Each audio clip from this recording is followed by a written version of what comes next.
retirement doesn't necessarily mean not working. I think retirement means doing what you want to do. Welcome to Upticks with Jake Falcon, founder and CEO of Falcon Wealth Advisors. In this podcast, we help high net worth individuals overcome financial complexities. We do this by enhancing financial literacy and discussing topics in a language free from industry jargon. Join us as we help explain exactly what having a solid financial plan means, as Jake draws from years of experience in helping hundreds of individuals get financially organized and focused on their goals. We hope you find Upticks educational, entertaining, and shareable. Now, on to the show. Welcome back to Upticks with Jake and Cory. Cory, welcome back to the show. Jake, thank you for having me. Cory, what's new in your life? You got anything you have fun for? Again, we talked about this last week. This is the most entertaining part of our show, so let's make it entertaining. All right, I've got two things. One, Jake, today my daughter Daisy is 6 months old. It's kind of hard to believe. Right. Got her first tooth popping out now. Whoa. Yeah. So we're taking her. We actually have our 6-month appointment with the pediatrician today after we record this episode. So that's exciting. Hard to believe. Already 6 months has come and gone. It is hard to believe. I know. And the other exciting thing that I have going on, Jake, this Saturday, I have been asked to come back and give the commencement speech at my alma mater. So by the time anybody watches this, that will have already happened. But I'm excited and honored to do that. I got to do that in May. It must have been good enough, Jake, that they asked me to come back and do it again in December. So I'm looking forward to that. So what core, or like, I guess what class? So you did like the MBA program, I think, last time, right, or something. What class? Correct. I think it's going to be the same. It's going to be the same thing. The MBA, the graduate, like the actual graduate ceremony is the one on Saturday morning that I'll give the commencement for. Are you going to give the same speech? You're going to switch it up? That's a good question. It's one that I'm still undecided on, despite the fact I'm doing this in a few days. But I think it's going to be a variation of the same speech. I think I'm gonna mix it up, but I actually think the message in it is the same message that I would deliver again.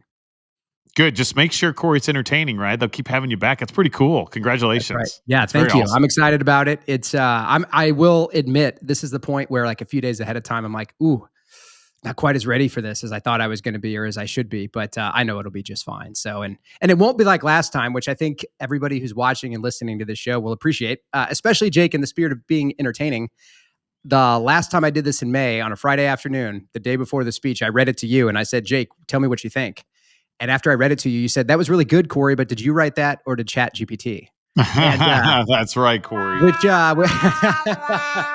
So I tore it up and rewrote it the night before and it ended up going great. So that's my plan again, but I'm hopeful not to have to tear it up this Friday night and start over. I told you, speak from the heart. I said, you don't want some generic, that's another point. Upticks is not a generic show, Cory, right? We're real. Right. You got to be true to yourself. So I again, your speech was good. It was very politically correct. It was very generic. Remember, I challenged you. I said, do you want to be remembered? Do you want to be remembered for this speech? So I challenge you. It's, we're recording this on a Wednesday. Get on it, Cory. Make it memorable. The Saturday, I say, you will remember me. I am one of one. I'm just kidding. It's not about me, but I am. It's a pretty neat experience. Kind of going through, like literally, walking down between everyone with all of the administration. When I'm back on campus, it reminds me of when I graduated, and back when I first started working with you, Jake. And it is hard to believe that this opportunity is what's in front of me now in 2024, and I'm grateful for that. Good. I got something else, Cory, real quick, and then I want to go right into our topics. Let's do it. I'm listening to this podcast right now with Naval Ravikant. Have you heard of Naval Ravikant other than me? I have. Right? Yep. There's a really good book out there called The Almanac of Naval Ravikant that I do recommend everybody that's watching or listening to Upticks reads. It's a great book.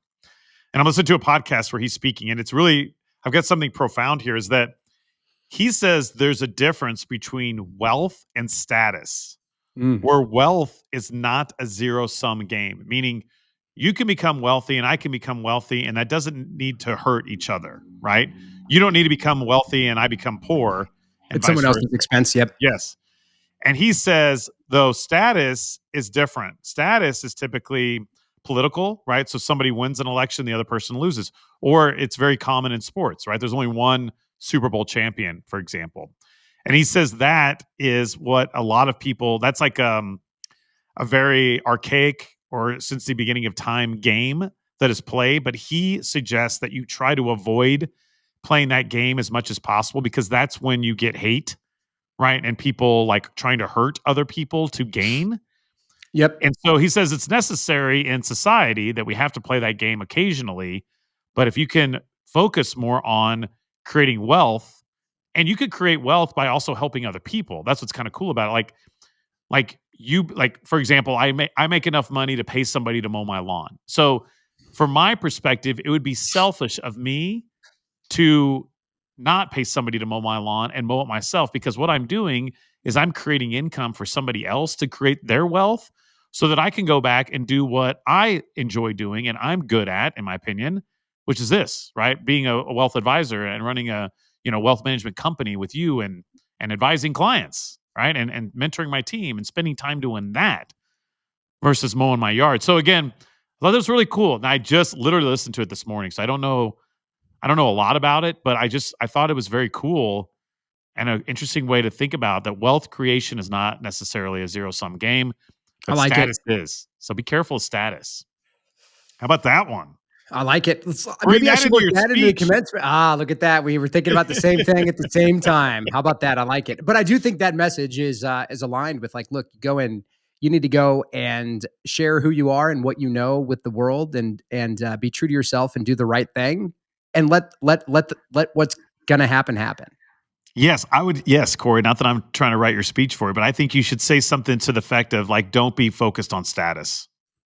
That's good. Because somebody has to lose for you to gain status. And is that how you want to go through life? I don't. Right. Yeah, it's I not a don't want zero to do sum that. game. I don't want to do that. All right. Let's get into today's topic. Let's do it here. All right. I think I'm first this week, aren't I? Yes, you are. All right. Let's hear it. All right, Jake, taxing retirement. All right. This is from a blog out there or a website called The Humble Dollar. And it discusses the complexities, Cory, that retirees face when managing their finances due to the tax code. This is something that you and I talk about all the time and our financial planners do. Yes. And the article basically says that it emphasizes that while saving for retirement is relatively straightforward, right? You put money in a Roth or a 401k, pre-tax or a brokerage. But when you pay for retirement, it can be challenging because while you do have some control as a retiree over your tax bill, especially before you have to take what's called your required minimum distribution, which is at age 73 or 75, depending on when you were born. The strategies include managing taxable income that take advantage of the tax benefits for lower income taxpayers or making large Roth conversions due to future tax liability. So again, what it's getting at is that it's not always easy in retirement. So again, I've got some pros, and if the audience remembers from last week, the articles that I tee up, Cory, I'm going to talk about the pros. Even if I don't necessarily agree with it, I'm going to talk about them and convince you that they're pros. And you're going to talk about the cons, and we're going to switch it up. So number one is, and maybe we can go back and forth here, and we'll see who the winner is. So number one is tax flexibility. Retirees can strategically manage their taxable income to minimize taxes, right? So, and maximize your benefits. So if you have a Roth and a brokerage and a IRA, you can manage that tax flexibility. That's one big pro of this, Cory. You got a con? Yeah, I think the downside of the same thing, Jake, is that it does require careful planning. And I say downside, but I do think it requires planning and an understanding of the tax code to avoid the unintended tax consequences, which I think if somebody's going at it alone is what can happen. Yes. Yeah, good. And then another pro is if you move money over from a traditional IRA to a Roth, once it's in that Roth IRA, Cory, that money is growing tax-free and the withdrawals are tax-free. And not only that, your heirs will inherit that money tax-free. Roth conversions, Cory, they are a big thing. Got the applause and everything. Yes, we do love the Roth conversions, but they do result in immediate tax payments. One of the big drawbacks, which can be substantial depending upon the amount converted. And in my opinion, Jake, just the sheer tax liability due for Roth conversions in any 1 year is probably the more prohibitive thing to why more people don't do them. All right, Cory. All right, pretty good. All right, so we got the pros and cons there. I think the takeaway from this article, Cory, is that it requires careful planning. If you are not a self-proclaimed finance nerd like me and Cory are, then you probably need to hire someone to help you with this because it is complex. It changes all the time and you need to stay on top of it. Now, if you love doing that stuff and you've got a good accountant, then more power to you. We love doing that stuff at Falcon Wealth Advisors. Exactly. In fact, we have a team of 5 financial planners who love doing this stuff, and they meet with clients to go over this. So that's a good one. And then again, don't sleep on that Roth conversion. The big thing in Roth conversions, people don't want to pay those taxes. Cory, I get it, but you're going to have to pay them eventually. Correct. Either you're going to pay them or your heirs are going to pay them. Somebody is going to pay the taxes. You can't avoid it. Yep. So again, look at the Roth conversion. All right, good. All right. Let's move on to the next one. I like it. Yep. Let's go.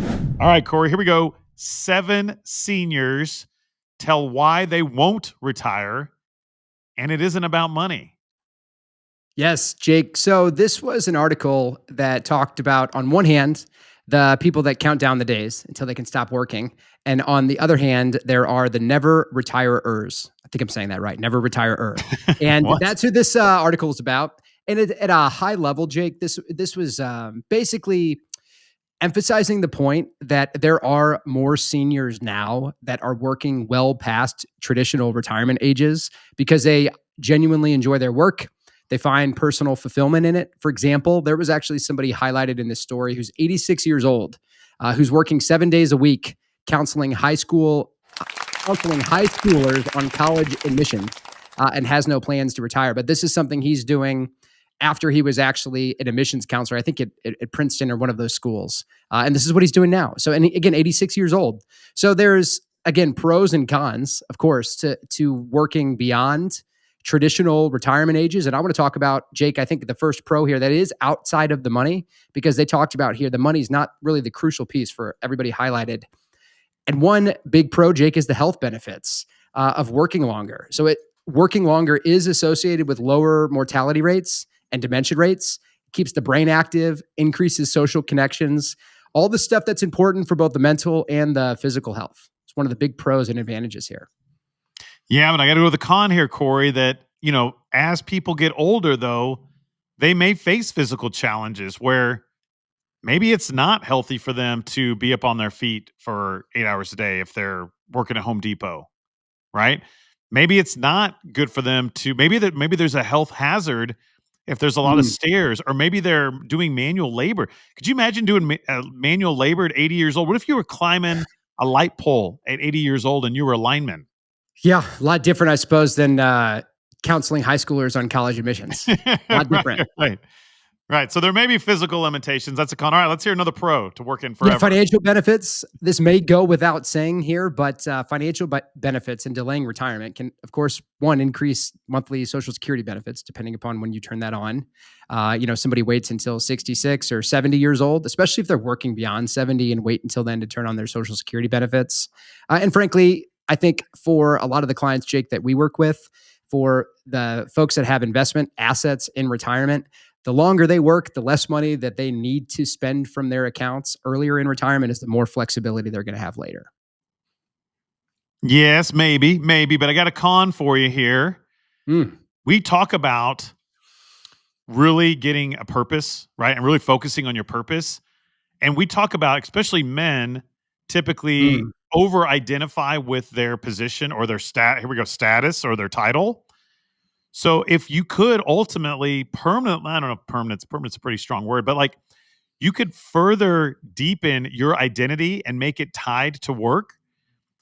And so that may be a fear of why some people don't retire, Cory, is that like, I don't know, you're a fireman or whatever it is you are, right? But you're a counselor and you love the fact that you go into the school and people respect you because you're a counselor. The students need you. This is who Cory is. You're nobody unless you're a counselor. Like and maybe that's good and bad, but that's very dangerous, right? Unless maybe that is who you are. And then, so maybe I got to be con here. I know that's my job to be con on this one, but like, I think over identification with your career, especially if it's not your purpose or your passion, there's a risk in that from working too long. That's a good distinction, I think, because I was going to, up until that point, Jake, I was feeling like you were just making the argument for why somebody should continue working. It's like, well, if their identity is tied to it and you love what you do, but I think if that's not the case. Right. Yeah. Right. All right. Give me another pro. All right. Personal fulfillment that can come. So back to personal fulfillment that can come in retirement. Seniors do find personal satisfaction in the work that they do. We work with clients. I've worked with clients that have driven school buses, that have worked in hardware stores, that have volunteered, that have done it all after their careers and have gotten a lot of fulfillment out of doing it, not because they needed to. So I think there's something to be said for that. Yeah, maybe. But another con here, Cory, is that balancing work and leisure. Like, what if you do, like me, really love to play golf and you can't go play golf because you got to go to Home Depot and work. And it's like 75 degrees. It's sunny. There's no wind. Growing up in West Texas, Cory, I don't like playing in wind. There's no wind. Yeah. And I got to go to Home Depot? Really? I got to go work at Home Depot, or I got to go be a school counselor? I don't know. Maybe you work outside golf season, just like you do here. That's my point. That's why you should retire. So that, or let's say your grandkid has a T-ball game, right? But you got to go to Home Depot. Home Depot really needs you. Yep.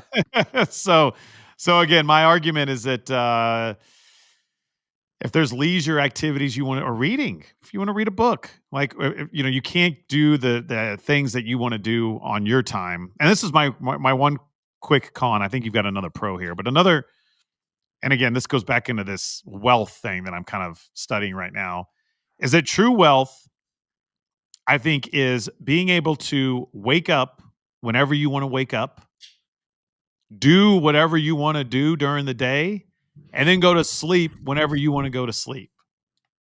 And that's my argument of why people should consider retirement. Now, if you want to wake up and go to Home Depot at 7 a.m. and get off at 5 p.m., and that's what you want to do, more power to you. But if that's not what you want to do, then that's when you need to consider, how do I align my financial plan and my wealth with my purpose? So I think the takeaway here of this article, Cory, is that retirement doesn't necessarily mean not working. I think retirement means doing what you want to do. Yes, I very much think that more people think about it as work optional. Yes. And Or I've encore career. Yeah. Yeah, exactly. And I think, back to Home Depot though, real quick, Jake, you talked about getting there at 7 a.m. I used to work at Home Depot. Nice. No, this or not. I used to get there at 5 a.m. How about that? Had to water the plants. Did you like that? Water the plants. I did. It was, it was just me and the plants early in the morning out in the lawn and garden center, getting everything watered, but not a bad job for a high school or college student. Hey, I'm not knocking Home Depot. I'm just using it as an example. Do you have one more pro? Right. Well, you said 7 a.m. I was like, Jake, they get the party going earlier than that at Home Depot. 5 a.m. Wow. All right. Did you have one more or no? We want to move on. Yeah, let's move on. All right, let's move on. Let's go to the next one here. What's the next Jake. one? Oh, real quick, Cory. Ooh, go ahead. I got a humble plug here. So if you're enjoying Upticks content out there, and first off, thank you to all of our subscribers and listeners. Our subscriber count on YouTube, Cory, continues to grow. We're well over 2,000 subscribers. Awesome. Thousands of people are listening to Upticks and watching it. So please like and share our content. Give it a 5-star rating or a thumbs up. I think that's how the algorithm gets it in front of more people. The whole point of Upticks is to enhance financial literacy. That's why Cory and I are doing this. And also, if you want more from me, Jake Falcon, I'm out there. Third person. I got it. Not third person. More from me. I like it. More from me. Golly, what's going on today? I don't like talking to myself there. But if you want to follow me on Instagram, it's Jake_Falcon_CRPC. Go ahead, give me a follow. Also, I've got a special offer to our listeners, Cory. 'Tis the season. If you send me a private message just with the letters RR, that stands for Retiring Right, RR, I'm happy to send you a digital copy of my book, Retiring Right, Smart Steps for Exiting Corporate America. Cory, it's 150 action-packed pages on retirement planning that I wrote that I'm happy to share with our audience. You get more of what Cory and I talk about in that book. So again, I wanted to just... the cost of that, Jake? Well, there's no cost. I'm going to send it to you. No cost. Send it to you, the digital copy. Yes, digital copy. I did it, Cory, to enhance financial literacy. So again, if you want a copy of it, follow me on Instagram. Send me a message. RR is all you got to put in there, and I'll know what it means, and I'll send over a copy to you digitally. Yes. All right, And Cory. anybody watching, listening, do that. There's a reason, Jake, I think the book has become a bestseller. And I think we've Yes. gotten a lot of good feedback from people. So take Jake up on that offer. Thank you, Cory. All right. Let's go on to the next one. Let's do it. All right, Jake. The salary, Americans say they need to feel successful at every age, and it's over $500,000 for Gen Z. Isn't that crazy, Cory? Is that not unbelievable to you? The kids are dreaming big. I like it. Right. All right, here we go. Go ahead. So this article is from CNBC, and according to a survey by Empower, Cory, the average salary Americans say they need is a little over $270,000, which, believe it or not, is more than 3 times the median household income of 80 grand. But interestingly enough, like you said in the title here, Gen Z sets their sights even higher, and they want almost $600,000, Cory. Not so. So the article also highlights that many Americans feel financial success is harder to achieve for their generation compared to previous ones, which I disagree with that.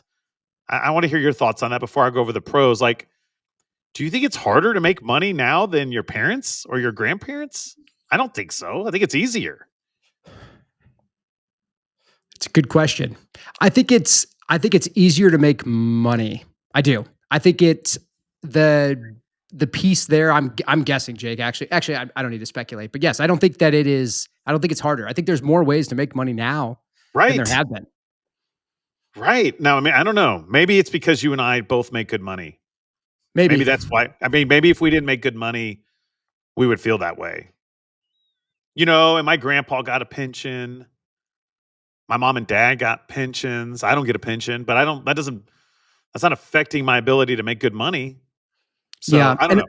I do have an opinion on this though, Jake, that I do want to share. And I think that is that sort of generational gap or divide or maybe just feelings that different people have. I think a lot of it just comes down to competition. Like literally there's more people on the planet now than there were when our parents were and our parents. Like there's more competition for everything, for houses, for jobs, for degrees, et cetera. And I think that's probably part of it. But yes, I do think there's more money. I think there's more ways to make money now than there ever have been. Right. Right. And yeah, there's probably more competition, but there's probably more companies too. There are. So, all right. I've observed though that exactly that point from both older and younger people that feel the same way. Okay. All right. So let's go to the pro con. So I'm going to be on the pro side here. I love it, Cory. High aspirations. These young people are ambitious. And isn't that, Cory, what the American dream should be about? Isn't that what the American dream is supposed to be about?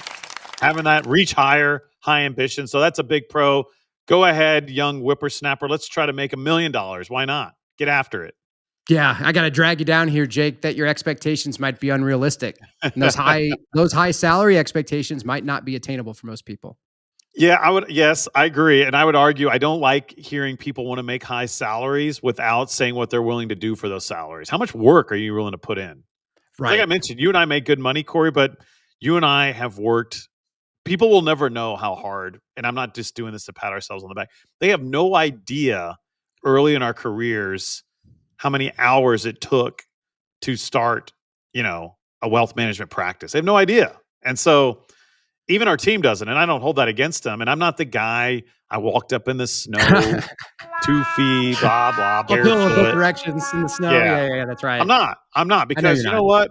There's people that worked harder than me. There's people that didn't. There's people that work harder than me today. There's people that don't. I'm just saying what I did to get where I'm at, and I know what it took. So anyways, another pro, though, Cory, is it's the generational insight. So it provides a clear picture of how different generations view financial success, which I think is important as an employer, like so that we can not only set expectations, but we also understand where these other people that it's crazy to me, Cory, because I still feel like I'm in my 20s. Mm-hmm. In fact, I feel healthier than I was in my 20s, but I'm not. I'm 43. I'm in a different generation than many of our employees. And so I want to be able to understand where they're coming from and what they're thinking, and then hopefully give them a clear path for that career development. So I think that's a good thing to know this. But again, I think that you have to just set realistic expectations. What's another con here? Yeah, the generational disparities. This could lead to increased financial stress and dissatisfaction among younger generations, which I think, kind of going back to how we started this, Jake, is maybe the point there, is that there is something to be said for the fact that these numbers are so different from generation to generation. And I do think it's important for Gen Z, right, that thinks that almost $600,000 is what's necessary to be financially successful. If the goal is to make that kind of money, no one's going to pay you that kind of money to not do anything or to not work Right. extremely hard. Because that is what I think it's like. I think it's literally the top 1% or less of Americans in the United States that earn that kind of income annually. Right. Right. I think the So I problem do is think realistic expectations, but it's good to be ambitious, but to recognize that at the end of the day, I mean, look, Jake, I am, as a millennial, I'm right in the middle of the millennial age group. And I am very much right in the middle of the group of people that older people thought were younger, were lazy, didn't want to work hard, didn't want to do this, didn't want to do that. I'm telling you that you can. It doesn't matter if you're 80 or if you're 20, but it's up to you. It's it is entirely up up to to you. you.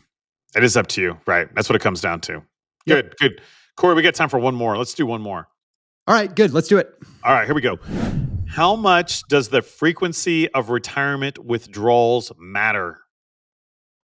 Yeah, this is an interesting one because we don't talk about this too much on the show, Jake. And there was some research that was done around the impact of withdrawal frequency on retirement portfolio sustainability. So does it make a difference, really, right? If you're taking money out monthly, quarterly, annually, bi-monthly, whatever it might be, literally how frequently the cash comes out of your accounts. Okay. And what's interesting is the analysis showed that the frequency doesn't really change anything as far as long-term sustainability goes, as long as the funds are invested for roughly equivalent periods. So I think the main point here, Jake, is first off, in terms of the retirement strategy, because Jake, I'm sure you have conversations with some clients about this. If somebody's taking required distributions from their IRA that they don't need, if they're not taking them every month, some people may say, I'm going to wait till December so the money can stay invested and grow and compound in the account. What's the best way to do this? This is really telling us that it doesn't make that much of a difference, but the key is really to focus on cash flow matching, which is really not trying to optimize how frequently money comes out of the account, but cash flow patterns. And I think there's some pros and some cons to this, Jake. And I want to start with the pros to this cash flow matching concept because I do like this.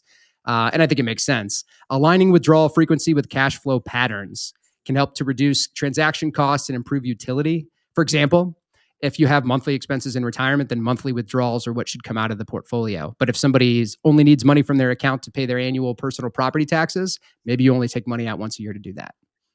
Yeah, that makes good sense. Here's a con against the overthinking this. I think is the issue is that the actual con here in your list is that financial planners might mistakenly believe that changing the frequency of withdrawals will improve the portfolio success rate. I think, Cory, that's when clients ask me, they do ask, is it better to take it monthly or weekly or once a year?